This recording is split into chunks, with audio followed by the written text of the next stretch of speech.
Alors, la table ronde, c'est sur les seniors. Et les seniors, c'est des hommes. Ce sont des hommes et des femmes. Et effectivement, en tant que co-responsable de la commission femmes, on est sensible à cette thématique parce que c'est assez nouveau qu'on parle de femmes et maladies hémorragiques constitutionnelles rares.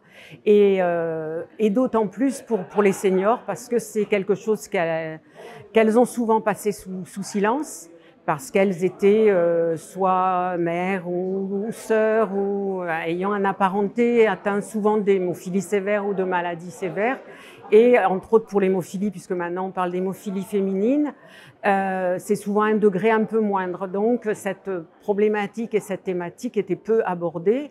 Et là, au niveau de la table ronde senior, l'importance aussi de cette spécificité des femmes de la période de la préménopause et de la ménopause qui actuellement n'est pas entièrement prise en charge dans sa globalité en lien avec les maladies hémorragiques.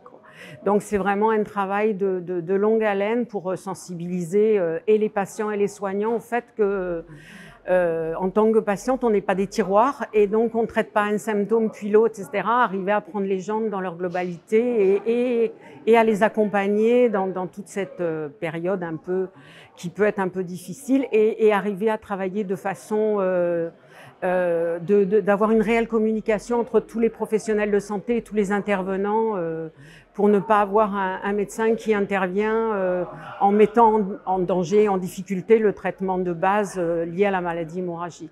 Donc là, c'est vraiment quelque chose d'assez nouveau, parce que d'assez nouveau, non pas le fait que les femmes vieillissent et que les femmes saignent, mais qu'elles soient prises en compte et accompagnées dans cette période qui est le vieillissement et le vieillissement dans de bonnes conditions et avec une bonne qualité de vie.